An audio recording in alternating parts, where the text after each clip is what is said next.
What is going on, everyone? Welcome back to another edition of Rudy's Rant, Her Game, Her Way Women's Basketball, powered by Come On Now, the podcast. I'm your host, Rudy Rodriguez Showmont. Hit the like button, subscribe to the channel, ring the bell as you can hear. My voice is still not here. Appreciate y'all jumping on board last night for the 3-hour live we did. And we will be back tonight after the game.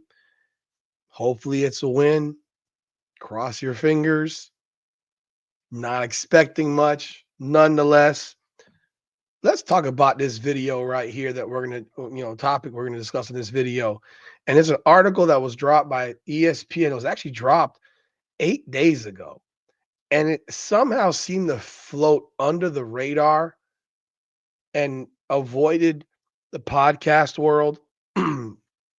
It was sent to me. I never saw it. I live on ESPN.com. And this article, if you know how ESPN.com works, they have those news articles on the right-hand side. And this article, I do not remember ever seeing being posted as news. It's like ESPN posted this article behind the wall of secrecy on the WNBA page that nobody goes to, that largely no one goes to. So, with that said, we're going to review the article. We're going to give our feedback. And we're going to attempt, as objectively as possible, to dumb ourselves down as much as possible without causing a brain aneurysm so that we can maybe somehow, possibly, highly unlikely though, have some level of understanding for how the women in the WNBA feel. Like I said, I'm going to try to dumb myself down. I know I'm going to fail. And I know I'm going to be spazzing off on this thing.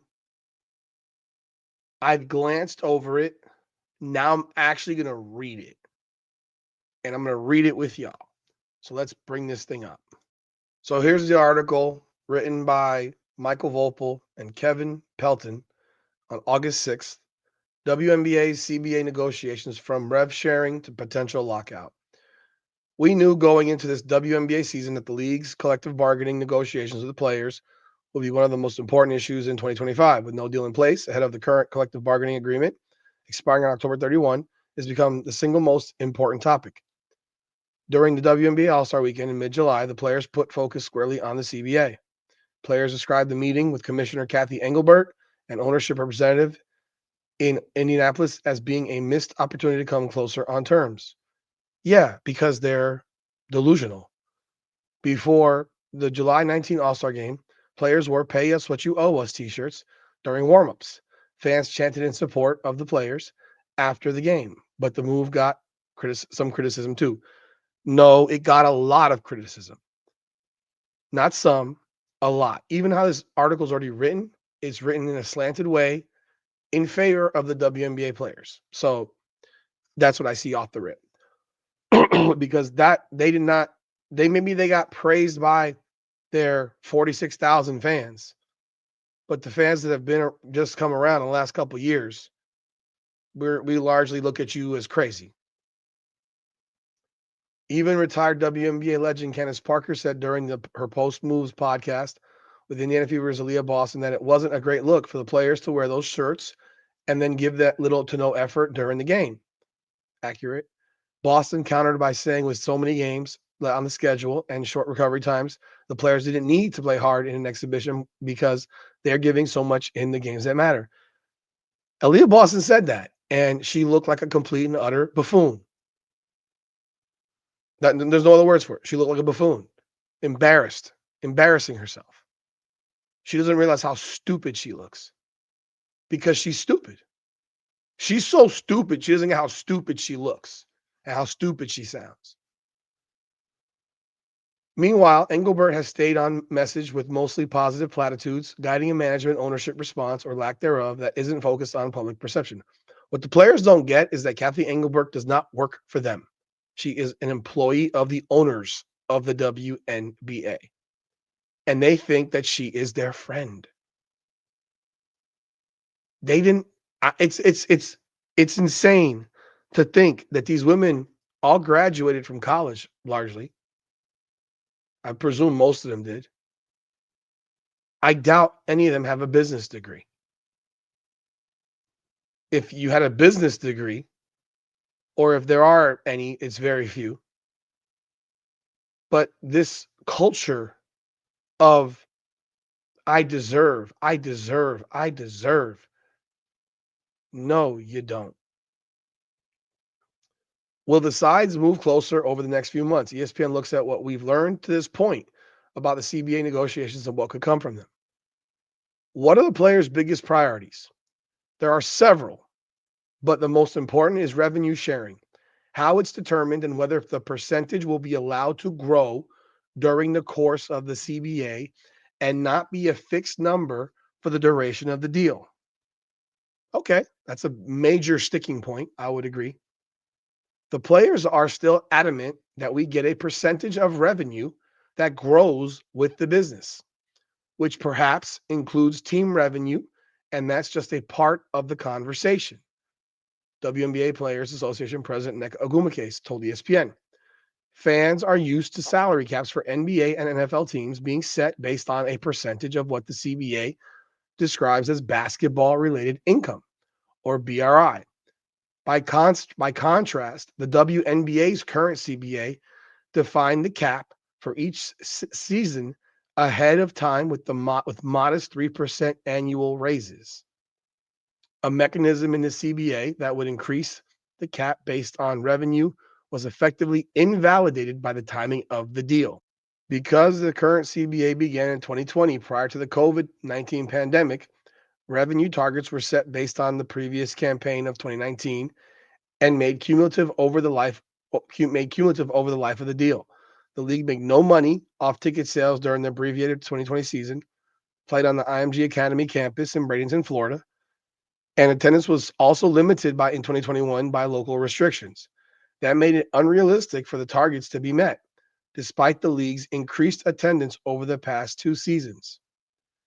Per Agumake, the WNBA's latest offer to its players, while dramatically increasing the salary cap and maximum base salaries, which a league source suggested could quadruple. Quadruple. I'm going to help you out here.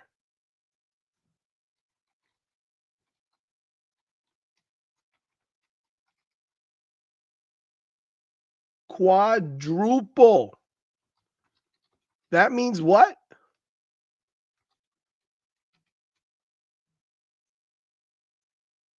That means 4 times more.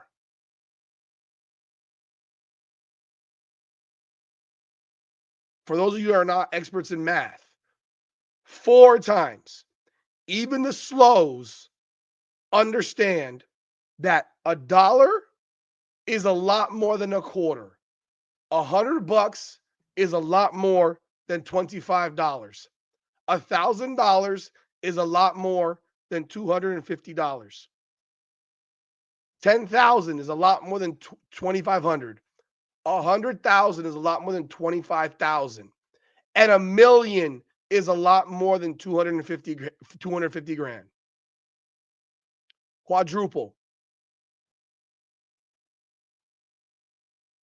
To at least 1 million, a league source suggests it could quadruple to at least 1 million from their current 249, 244, follows the same model as the current CBA.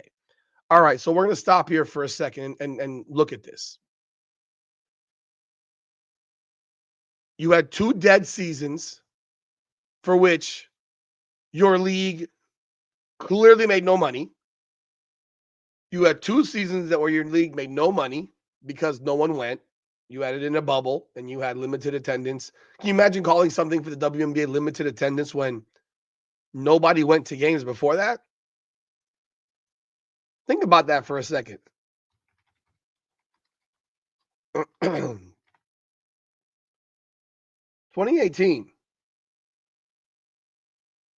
In the 2018, I'm going to give you an example here because COVID was when?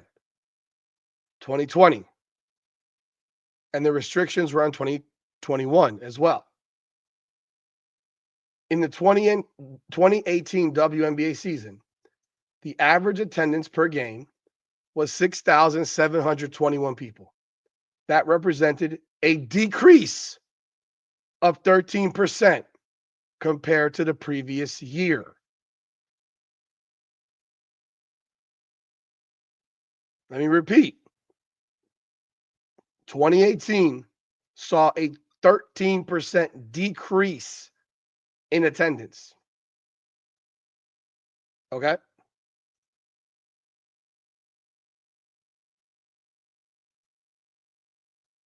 $2019.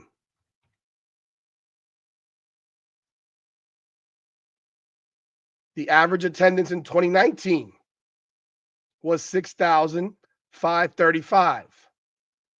What was 2018? 6,721. So they went down more. My voice, I'm sorry. It's pitching up. They went down more in 2019 after they had already gone down in 2018. And this is when they signed their deal.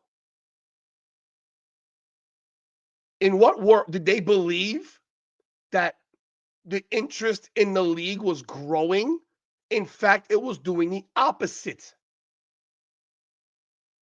Let me give you another comparison. The attendance in the WNBA average per game in 2012 was 7,452.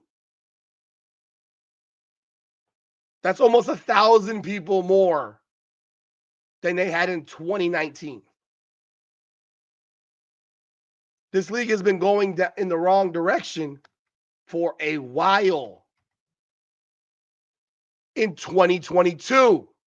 So now they're back, right? And let me give you an example. The UFC, I'm a big MMA fan. The UFC was out fighting in empty buildings, having fights at the Apex in Vegas. They were flying to Abu Dhabi, to Yas Island, Fight Island, My voice is all over the place. Sorry again. All over. They're going all over. They're going to Abu Dhabi because Abu Dhabi's got no rules. They're going to have fans. They can fight. All these things. They're continuing their business, but they're losing millions and millions of dollars in doing so. Why? Because if they stop having fights, their employees don't eat, and their product could die. Realistically, it could have died. You don't know what would have happened if MMA did not have events for the 18 months or so that they were having them in these having, or 12, how many, what year was it? What year was that fight with Usman and Masvidal? Let me see. I believe it was 2021. April 24, 2021. So they went 13 months without having an event in an arena with people. Because they were having the fights in Abu Dhabi with nobody there as well, just small, the sheiks or whatever, the princes of UAE. But now consider this, 13 months with no fights in person. And the first fight they do in person is in Jacksonville, Florida, April 24th, 2021. Kamaru Usman versus Jorge Masvidal 2. They do it in Jacksonville, Florida, in one of the most dog shit arenas you can find. But they did it there because Jacksonville opened up or said they would do it. Governor Ron DeSantis said, let's go. We've been open here in Florida. I live in Florida. We've been open here pretty much the entire time. Dade, Broward County was a little bit more pussyfooting around, but Tampa, Orlando, they were open. Now, consider this, educating you. When they announced this fight card was going on and open, the tickets to this fight card sold out in like 30 minutes. It was like 30 minutes, if that. In fact, let me do a search. How fast did UFC 261 sell out? It says just minutes. So I'm going to give you 30 minutes. Let me tell you this. Those tickets were going for a fortune on the secondary market. I got tickets to this fight. I went to this fight. I was able to get tickets when they went on sale because I had Fight Club and all that stuff. I got them early. Sold out in minutes. People were chomping at the bit to go to fights, dying to go. In fact, all of those fight night events were still happening in the Apex with nobody there. And only the pay-per-view numbered cards were actually in cities with people. And you had to pick the cities because then they had Houston. I went to Houston. So there were some cities that were doing them, some cities that just weren't doing them still. They weren't open. So, the statement, absence makes the heart grow fonder. Tell me why the absence of the WNBA in 2020 and 2021 not make the heart grow fonder for the women in the WNBA. I'll tell you why. Because nobody gives a fuck. Nobody cares. No one has cared for a very long time. No one. Now, their numbers did go up in 2023. But again, they dropped to 5,679 per game. Average attendance in the WNBA. So it was even worse than it had been. So every year, 18, 19, drop. You're talking now, if you go, how the WNBA does math. If you now go from 2017 to 2022, the drop is like a quarter of your fucking viewership dropped. Now, 2023, this is the year before Caitlin, their attendance jumped up marginally, just to back where it was in 2019. So what justification do you have as a WNBA player to sit in front of me, an owner, and tell me, oh, well, you want increases based on growth? Well, you were blessed to have the 3% increases because you didn't grow. In fact, you fell, and the absence of your sport didn't bother anybody. And if it wasn't for some person from Iowa named Caitlin Clark, your attendance would still be the same utter dog shit that it was in 2018, 2019, 2022, and 2023. But here comes Caitlin Clark, and now your numbers are fluffy. Now you go and you say, oh, well, oh my God, the average fucking attendance this year in 24 is 9,807 fans per game. Holy shit. We just jumped up 33% in attendance when we all know Indiana alone was responsible for that attendance jump. Responsible for the TV viewership, responsible for the attendance, and we're talking league-wide. We're not just talking about the games in Indiana, for which their attendance jumped like 13,000 from 2023 to 2024. 13,000 from 4,000 to like 17,000. That math alone in 20 games is 1.3 million people. No, sorry, 2.6 million people. No, I'm turning stupid. I'm sorry. My bad. My math turned. I turned retarded there. Sorry. Like I said, I'm trying to dumb myself down. 3,300. It went up about 3,300 fans times. So of their 2.353, 735,000 fans on this list, more than 10% were Indiana, games in Indiana. Subtract those games. You can go backward. If it's not for Caitlin Clark, yeah, you have a marginal increase. But now you got to consider every road game Caitlin Clark played in. So don't take 260. Let's double that shit times 2. That's so of your 2.35 million new fans, 520,000 of them were for just Indiana games alone. Alone. And you're standing on this platform saying you wanted this, you want that. And yet the league is offering you a quadruple pay increase and stand to the same model of 3%, 3%, 3%. Well, let me ask you this. Let's continue reading. Let's continue reading, and I'll get to the next part. It's basically the same system that we exist in right now, Ogumake said. They're proposing a system that includes revenue that would grow with the business. When you approach it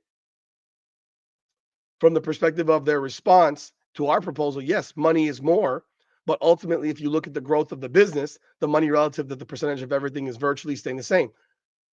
There is no growth of the business. The business fell apart from 2017 to 2023. What are you talking about? There was no growth. What growth are you speaking of, NECA? The one player growth who brought interest to every one of your fan bases? That same player that you shit on daily? That same player that while we're sitting here and she's missed 2/3 of the 2025 season, viewership on TV has tanked because she's not playing? If the Indiana Fever would just rule Caitlin Clark out, guess what's going to happen? If they would rule Caitlin Clark out for the rest of the season, guess what would happen? Everybody would turn this shit off. The only reason people are watching podcasts like mine, Ben Daniel, John Liquidator, Ock Nation, The Pope, Keep the Vision, and so many others is because Caitlin Clark has not been ruled out. We would have nothing to talk about because we would stop watching it. I would stop watching it. The fans would largely stop watching it. That's the reality. We'd find another topic to discuss. The Pope said it best on Whitlock. I'm not podcasting about the WNBA. My podcast is about Caitlin Clark. The Pope would have to find a new topic to discuss because there'll be nothing to talk about. I would not be talking about this shit at all. I wouldn't. Sunday Night Heat with myself and Ben Daniel would have been canceled already. I'm only continuing to do it because I made a commitment, but it was a commitment based on Caitlin Clark playing basketball. Watching this team this year has been misery. Watching this league has been misery. The league is not growing. Are you going to use the numbers now let's now go use last year's numbers, compare it to this year's numbers, and tell me where the TV viewership is. It's dropped exponentially. They're hiding their ratings now. They don't want you to see them. So a 3% bump based on whatever is respectable. While at the same time, Ogumake would have her salary go from fucking $250,000 to damn near $1 million. Be the most money she's ever made in her fucking life. Nafisa Collier would make $1 million a year. Asia Wilson would make $1 million a year. You know who wouldn't? Caitlin Clark. She's on a rookie contract. The two players who should make that money wouldn't even make it immediately because they're on rookie contracts. Caitlin Clark and Angel Reese. Do not tell me that you want growth money, but are you prepared to pay back lost money? I'm just curious. We'll continue. The players see the astonishing leap in the franchise valuations. The Vegas Aces were purchased for $2 million in 21, but are now valued at $310 million. Thank you to Caitlin Clark. Like, understand this. Thank you, Caitlin Clark. Because if they valued it in 2023, it would not be valued at $310 million. It'd be valued at $2.25 million. $2.5 million. The person that bought the Aces, I think Mark Davis, my God, he made a killing. He hit the jackpot on that one. The New York Liberty were purchased for between 10 and 14 million after being on sale for more than a year and now have an estimated valuation of 450 million. Another jackpot. In the past couple of years, and question if they are getting their proper share of that growth. That growth is not based on them, though. It's based on one player. And the owners know this. The owners are fleecing new ownership groups, fleecing them to recover past losses. On its face, that's a reasonable thing to ask. But what about the NBA's claims for years of subsidizing WNBA losses? Will the NBA say that the new money is in part backfilling past deficits? It should. Could it prove that? It should. But the NBA has been cooking the books to hide the reality from its own ownership. The commissioner's office has been cooking books to hide those losses. One of the most difficult parts of following the WNBA's labor negotiations all these years has been getting firm numbers from the league side of things. The players have said they don't always feel like they get that, but by the same token, the side we do hear much more from during every CBA is the players and their union. There has been dramatic change in the WNBA and what that indicates for the future in a short period of time after many years of that seemed stagnant. The popularity of 2024 number one draft pick Caitlin Clark has been an enormous boost for a league that had clearly started to turn the corner toward real growth over the. What is she talking about? See, they're lying to you. They're fucking lying to you in this article. This is not accurate. This is not accurate. I just told you the numbers. 2018 dropped 13% from 2017. 2019 dropped from 2018. Nobody went in 2020. Nobody went in 2021. 2022 dropped from 2019. Another 15%. What are you talking about, man? That's a lie. And then you went back up by the number that got you back to 2019 in 2023. That's not growth. Why are you lying in this article? You know why? Because people don't research shit. People don't research things. People don't actually want facts and stats and data. I don't want to hear that they get some more viewers on TV. Great. You want to know what? From last year to this year, viewership has dropped. It's dropped. Your viewership from 2023 to 2024 actually statistically dropped. in games that Caitlin Clark did not play by 100,000+ per game. We've done this math before. It was like 505 in 2023, and in 2024, in the games Caitlin Clark did not play in. So she played in 40. The other hundreds that she wasn't a part of, 394,000. Yet her viewership numbers skewed the numbers so badly that the viewership rate jumped. The viewership of the league jumped. 2024 TV ratings.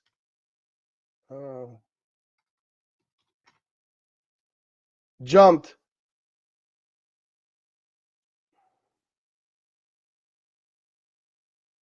It jumped up. Let me see here.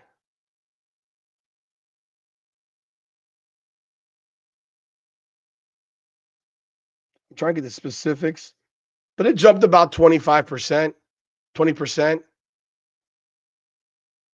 Because Caitlin Clark games averaged like 1.2 million, and the rest of the league averaged 394,000, and the number ended up being somewhere in the mid sixes or high sixes. So that would be a bump of 150,000 to 200,000. That's a good 25-30% bump in ratings. I'm roughly guesstimating.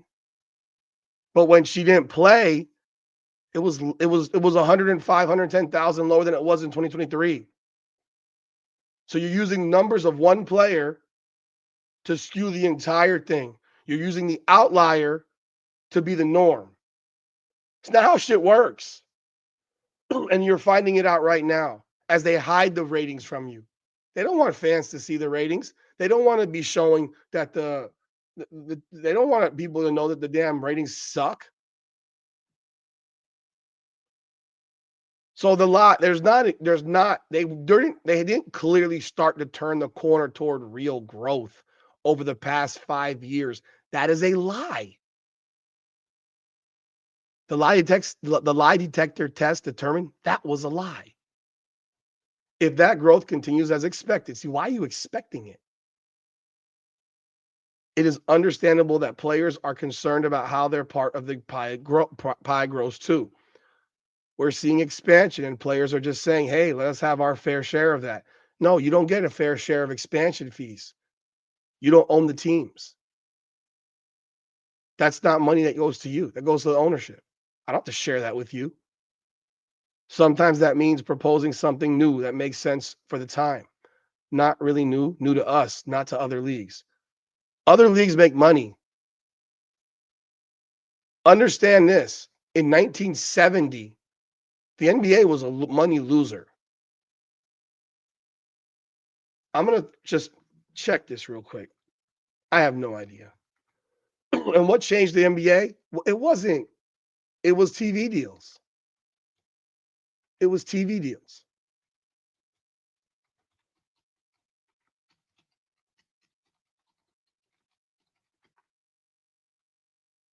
Bill Russell's highest salary was $100,000. 1965. That's a truckload of money in 1965. It's a truckload. But it's 16 years after the league started. Okay? Moses Malone and Bill Walton were the first players to earn $1 million.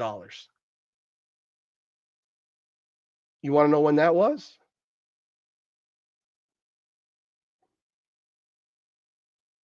1980. 31 years into the NBA. We are in 2025. We are 28 years into the WNBA. They have the opportunity, the league's best players, to make $1 million 2 years earlier than the best players in the NBA made $1 million. I get it. Times are different. Money's different. The whole nine. The number is the number. $1 million is a lot of goddamn money, even today. The average person makes $40,000. Do not cry for me. Don't cry for someone who's making $1 million a year. and crying saying it's not enough when still no one's watching your game. In fact, we're largely making fun of you. Michael Jordan didn't make any money until the last 2 seasons of his career from his team.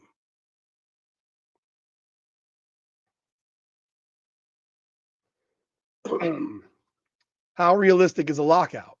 What about the WNBA missing games in 2026? Much of the attention around CBA negotiations has inevitably focused on potential stoppage of work, something that would be unprecedented in WNBA history. The players' disappointment with the outcome of their meeting in the All-Star break fanned the flames on the possibility. Ideally, a new deal would be reached before October 31st, expiration of the CBA, allowing the offseason to proceed as scheduled. There's precedent for that. The NBA's last 2 CBA negotiations have been completed during the previous season, well before the deadline. And the NWSL and its players replaced their CBA with a historic new one signed in 2024 with 2 years remaining on their previous deal. Failing to reach agreement by Halloween wouldn't necessarily translate into a lockout. With talks progressing, the two sides extended the term of the last CBA until they completed negotiations in January on the eve of free agency. The WNBA might have more urgency this year because of the expansion process for the Portland Fire and Toronto Tempo, set to begin play in 2026, and expansion in 18 teams to 18 teams by 2030, which we all know is a massive mistake. But the owners are doing it to get money. I understand why they're doing it. Last year's Golden State Valkyries expansion draft was held December 7th, giving the team time to prepare for free agency and players to promote their inaugural season. Although an off-season lockout would be disruptive, most notably by preventing players from utilizing team facilities to work out, something that's you'd think they were using facilities to work out last year in the offseason. These women don't practice in the offseason. They don't exercise. They all come back to the game out of shape and fat. We saw it. They're out of shape, they're fat. They don't train. They told us this. Players told us they don't train. An hour a day? An hour a day? If that. Something that's more than an issue, something that's more of an issue now than in 2020 with multiple teams building dedicated practice facilities that are available to players year round. When fans think about a work stoppage, their real concern is missing games. You think the fans give a fuck if they miss games? You really think y'all product is that fucking special?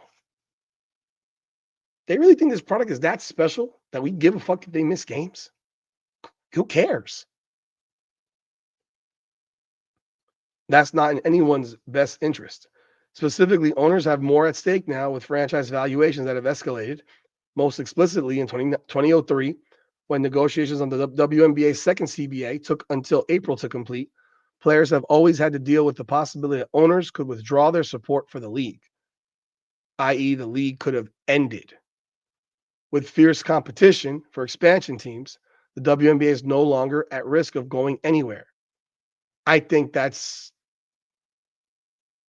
50-50. Maybe not this year, but don't think for a second that there's no chance. Because the raise of salaries to $1 million and paying marginal players $500,000. Like, think about this for a second. Look at it from the Indiana Fever perspective. Caitlin Clark won't make $1 million her first year because she's still in a rookie contract. I think Aaliyah Boston would be eligible, or maybe not. Kelsey Mitchell, if she stayed in Indiana, would command $1 million. Natasha Howard, somewhere in the league, would command $750,000. Lexi Hull, who I consider very marginal, would command $500,000. That's where this is going. Sophie Cunningham would command $750,000. The cap for each team would go from 1.2 million to probably what, or 1.5 million, whatever it is, to probably $10 million. That's my guess. Somewhere between 8 and 10 million.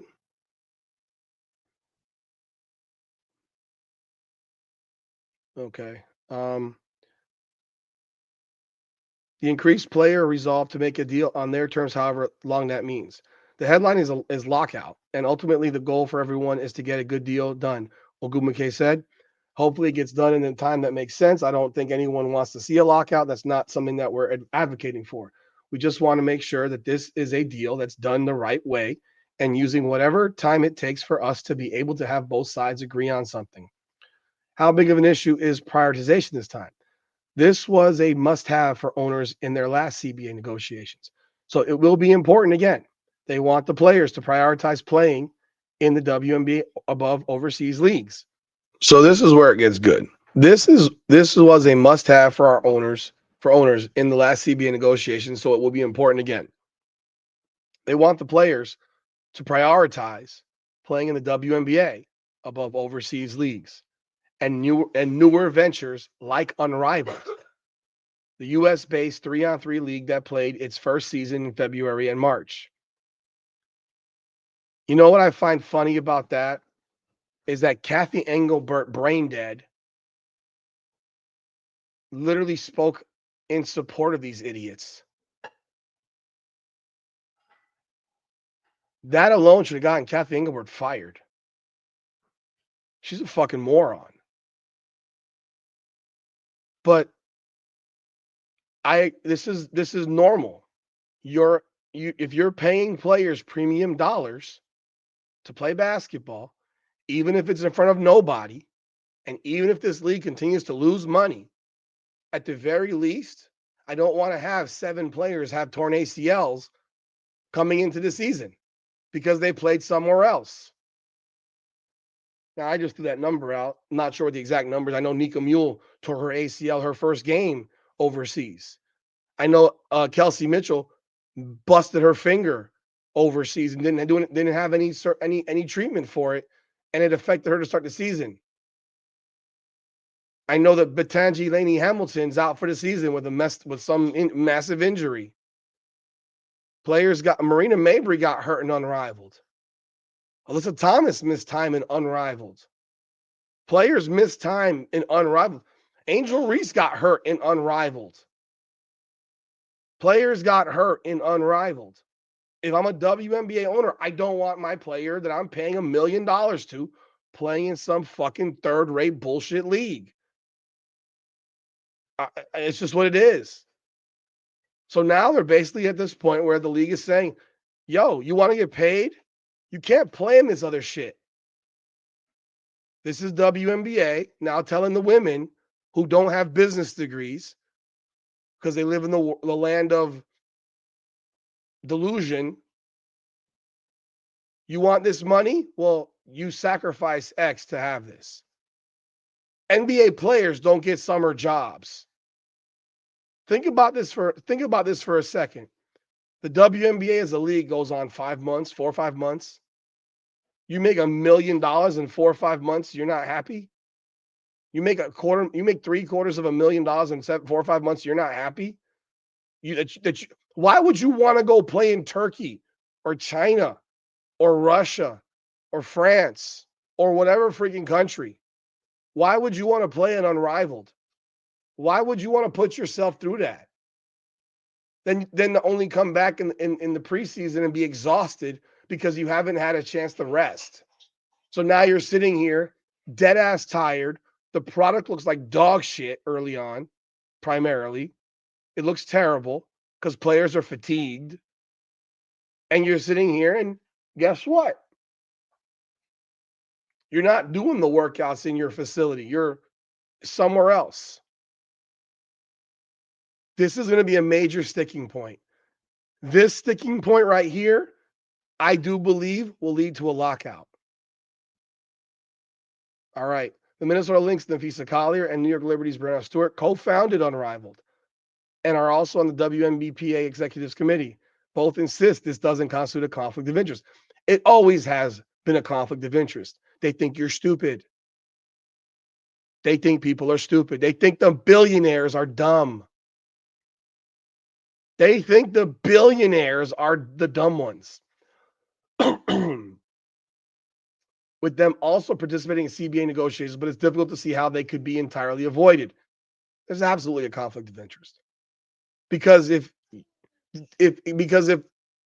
people agreed with if there was an agreement that said, look, you want this bread, you can't play over there. Guess what would happen? Guess what would happen? Unrivaled goes out of business. The Unrivaled experiment, it ends. It ends now. There won't be a year two.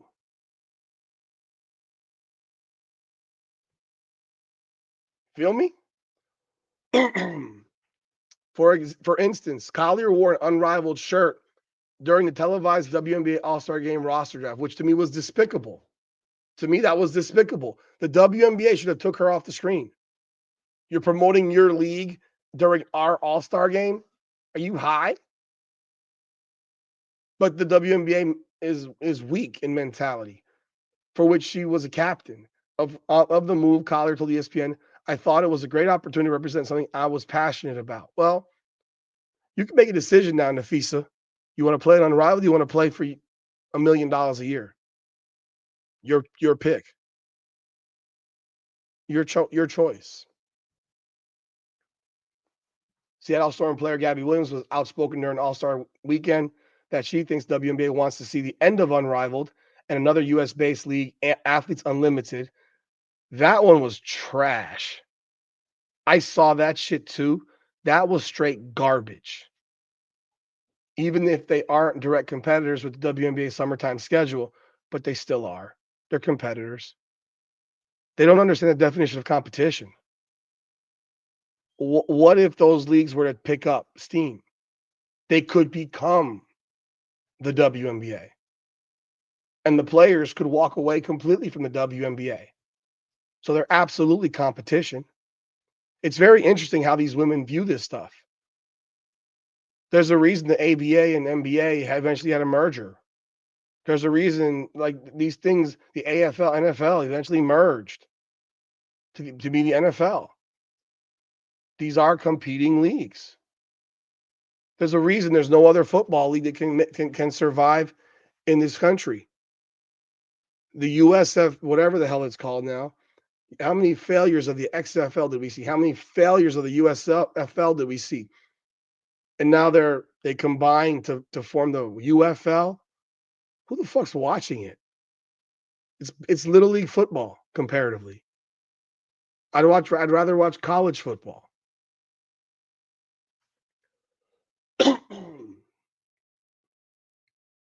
The difference is the NFL is so far and above, so far and away better that no matter what you put out there, there's nothing. It won't compete. It can't compete. No one's trying to play in the UFL. They want to be in the NFL. Even how they formed it was they're trying to feed the NFL. Unrivaled's not feeding the WNBA. Unrivaled is a bunch of WNBA players. If Unrivaled was designed as a stopping ground, as a 5-on-5 league, see, this is what they should have been doing. If Unrivaled was designed as a 5-on-5 league for the comparison of an NBA G League, then it could work because you know what Unrivaled could have done at some point? Sold to the WNBA. Nafisa Collier and Brianna Stewart could have sold it to the WNBA and made a fortune. But instead they wanted to create their own league and then fill it with a whole bunch of all players from the WNBA. It's fairly obvious, people. So the owners have been willing to put more pressure on the players since the last CBA to affirm their loyalty to the WNBA. There's some exceptions for prioritization, including for younger players establishing themselves overseas and for those competing for national teams that could stay in place. If I'm an owner, I don't want players leaving my team mid-season to go play in some stupid fucking tournament. That's preposterous. What happened this year is an abomination and an embarrassment to the WNBA. The owners say that the WNBA holding firm on prioritization brings more respect to the league, and that it has the owners say that the WNBA holding firm on prioritization brings more respect to the league, and that it has prompted some scheduling concessions from overseas leagues and FIBA events to not conflict with the WNBA season when possible. Starting in 2030, for example, the FIBA Women's Basketball World Cup will move from September, October to November, December, as it should. Ogumake is encouraged by the state of conversations, but notes that the two sides haven't yet drilled down on non-financial terms. I don't think that we have served enough time discussing a lot of the other details because this is really kind of what we need to get going to move forward with everything else. It's been quite receptive to our proposal and the response in terms of, seeing things that we want to change and perhaps them even proposing different things when it comes to season footprint and number of games. As we see the expansion of these teams, we're going to be playing more teams. Right now, we're prioritizing salary and salary systems. What is something that we would like to see added to the CBA? As we mentioned earlier this year, the rules for draft eligibility might need to be updated and simplified. In the current system, college seniors and juniors who turn 22 in the year of the draft or are set to graduate within 3 months of the draft can declare. Meanwhile, international players who don't play in the United States college system are first eligible for the draft in the year they turn 20. That's a problem. Perhaps the WNBA could consider having similar rules to MLB and college baseball, where players are draft eligible after their junior season or when they turn 21, whichever comes first. That's come up in conversations, exploring what age limit can be, Ogumake said earlier this year. All right. Here are my final thoughts. I've commented as we've gone through this. These women are turning down right now a massive pay increase based on growth of because they're not getting a growth of the league situation. I don't even know what the percentages that they want are because they're not specified. But here's the thing. What happens if the league loses viewership? Are they prepared to take reductions? Are they prepared? So let's say attendance this year is 8,000 people. Throwing a number out there. Next year it's 9,000 people. So let's say they got a 5% increase. I'm just throwing random numbers against the wall. So they went from 8,000 to 9,000. That gives them a 5% increase. What happens if 9,000 comes back down to 7,000? Do they give back 10%? Do they lose 10%? Just curious. Just curious. Do they concede that money back? Because that's what you're talking about, growth. What about losing? Because they haven't had growth. They're in the same spot they were 8 years ago. In fact, largely, maybe even considerably worse when you remove Caitlin Clark from the equation. They're not in a better position. They have not had consistent growth. They've actually were going in the wrong direction. This article, it's written like an ESPN article to pacify these women, to pacify the woke community, to pacify the left wingers, and has literally no business sense.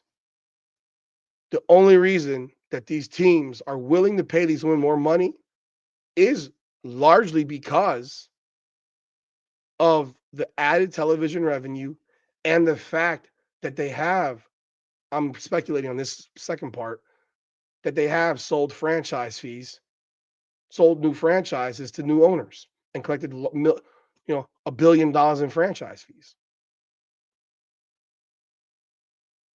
But a lot of that money is recovering money that you lost. Yet I'm still going to give it back to you in massive pay increases. Think about this for a second. Last year, Dejanay Carrington, and I bring her up because I know she's a known player, but I also know that she made last year like $65,000 a year. I think this year she's making like $200,000. So she got a 300% pay increase. Dejanay Carrington, if you remove this year, next year, when she's a free agent again, will command $750,000 under this proposal. She's not a max deal player, but $750,000. That would be essentially, I don't even know what the math is on that.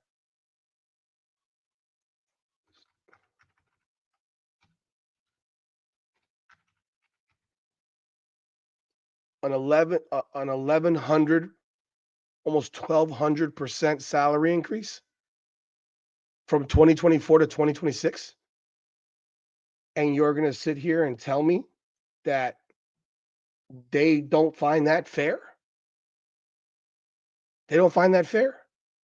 Are they willing to sacrifice the growth to lock out? Here's reality. If Caitlin Clark doesn't play again this season,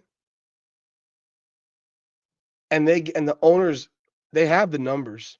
They look at those new TV numbers, those ratings this year that have been largely horrible over the past 2 months. Those numbers now work against you because now it's telling me exactly what I know about the league. That there's only one person that really draws.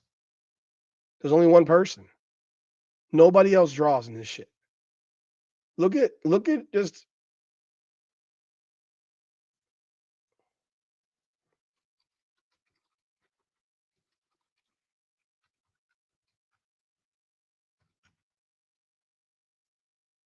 here. Take a look at August 13th. August 13th.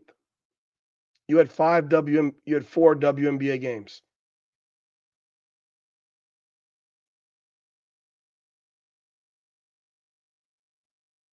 Am I on the right calendar year? Tell me why the Liberty and Aces, those are two of the most watched teams in the league, did 650,000 on ESPN. ESPN. They got beat by AEW Dynamite on TBS.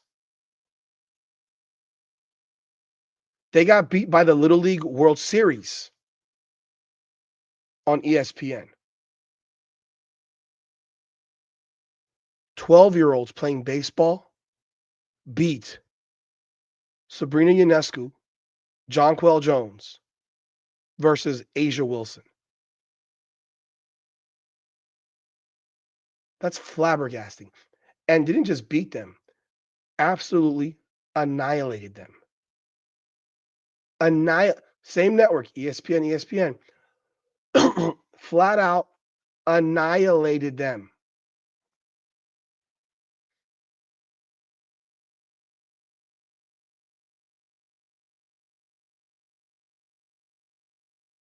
There was what channel was that was Thursday. That was on Wednesday. Yeah. How about if we go back to Tuesday? I'm just throwing these out here.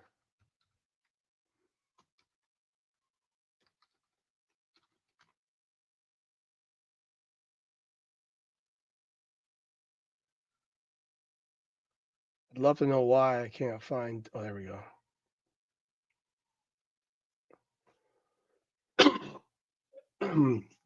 To give you a comparison here, the day before, WWE NXT on CW did 730,000.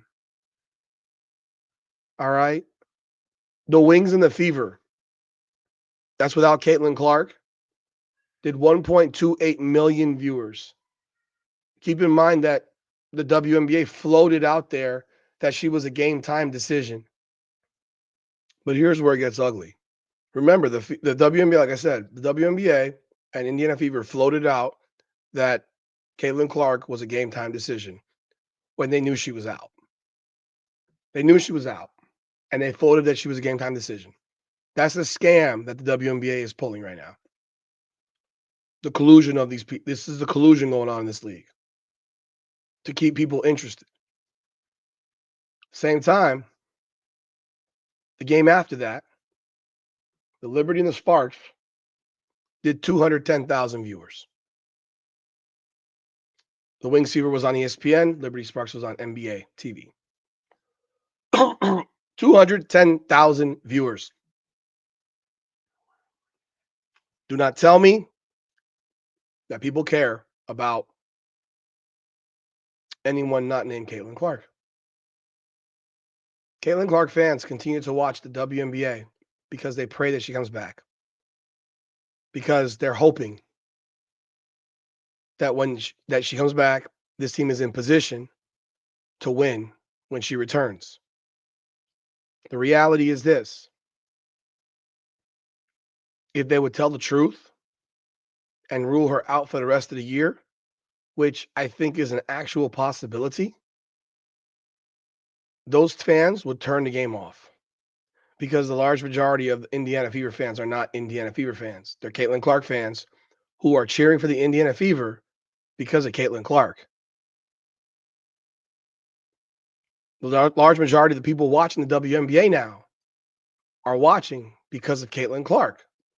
This is the same story as last year. And the WNBA players continue to lie to themselves, create narratives in their brains that tell them, nah, man, it's because of me too. It is because of me too.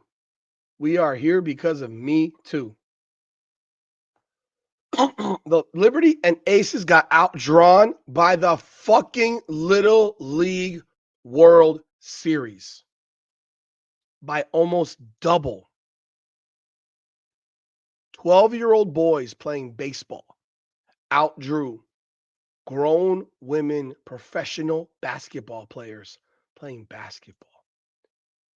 If that is not the biggest punch in the gut, I don't know what is. They have a decision to make. If they are going to go into a lockout, be very well prepared for it to last a long time. Because it seems like these parties are very, very, very far apart. If you go back to Sunday, WNBA, Sun versus Aces, NBA TV, 180,000. Dream versus Mercury, NBA TV, 160,000. This was Sunday.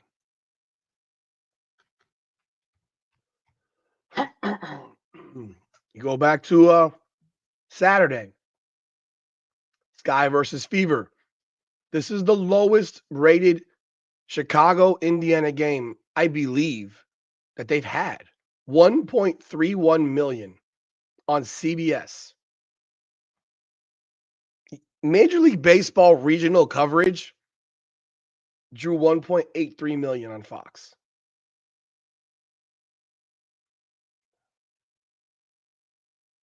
People would rather watch an NFL preseason game that doesn't matter.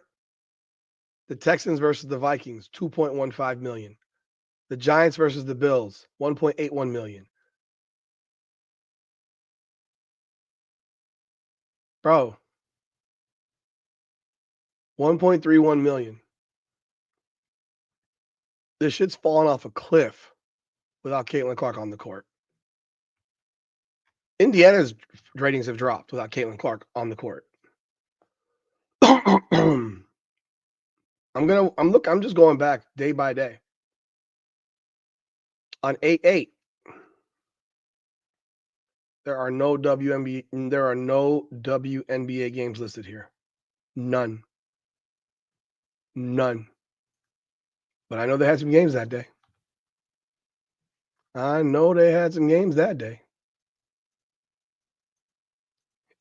mean, at the end of the day, look, it's very simple.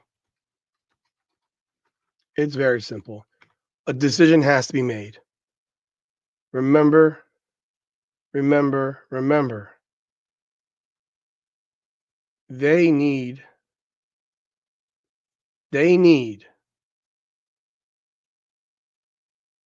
to make this call. And they need some good leadership to advise them. Leadership that's not compromised. Nafisa Collier and Brianna Stewart are compromised. They have skin in the game. This impacts their business. This impacts their investors. If the WNBA gets their way,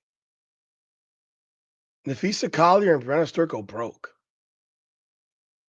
in terms of their business. Their business goes broke. Their investors lose their shirts. Their reputations get destroyed in the business world. And who knows what starts being said about them. Who the fuck wants to work in their off season? Teachers don't go teach during the summer.